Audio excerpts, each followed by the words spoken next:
Hello and welcome to video number 2, where I'm going to try to explain how to play this game here.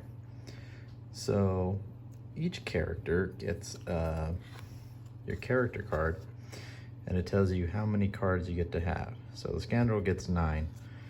So these are the 9 cards that the scoundrel gets. And the game doesn't have, well, let me say this first. This is your hit points. So the scoundrel starts with 9 hit points. And you can see that right there on the bottom. See how it says level 1? Oh, 8 hit points. Level 1 gets 8 hit points. So it gets 8 hit points. Right now has 0 experience. You don't get experience by killing enemies. You get it through cards. So like you see this card here, and how has that 1? That means when you use this card, you get a 1 experience. And that's how you level up in this game. And then the hit points are like any other standard hit points. When you get hit, you lose them, and then you gain them by using abilities and whatnot. So anyway, this game, there is no dice.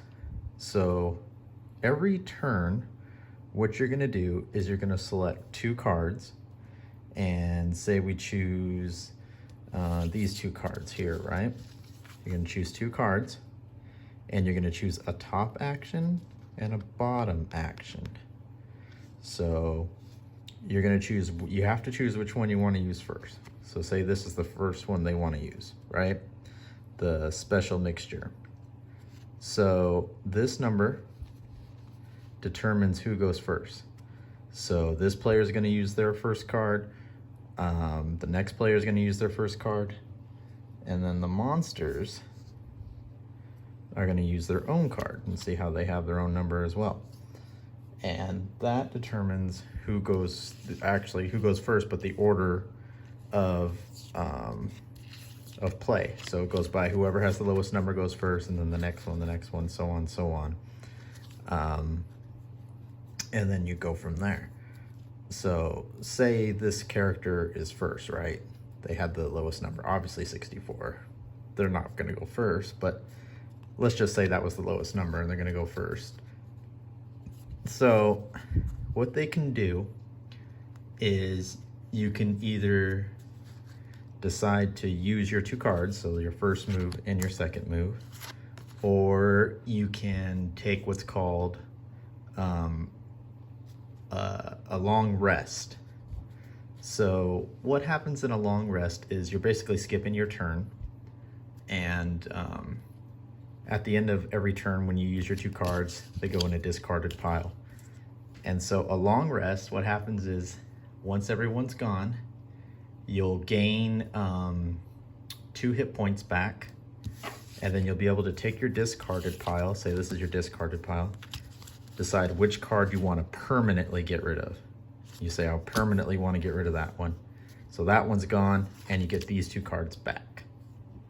That's what a long rest is. Now, at the end of everybody's turn, right? Say everyone's had their turn, it's the end of the round, you can take what's called a short rest. And a short rest, I believe heals, or it's to get your cards back.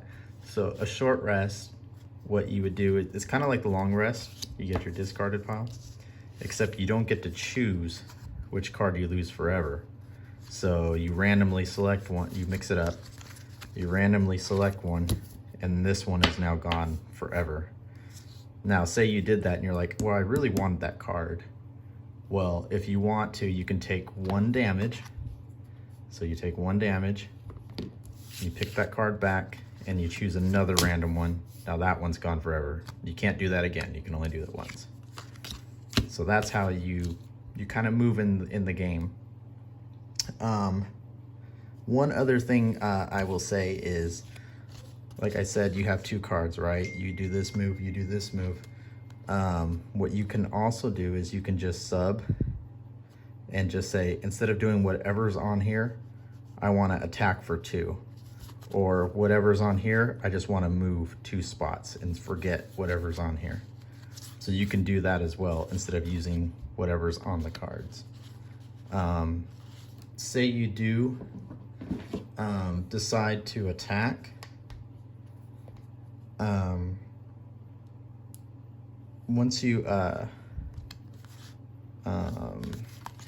decide to attack, so say you're using this and you're going to move 2 and then attack 2, every attack you get to use one of these, you draw your next card.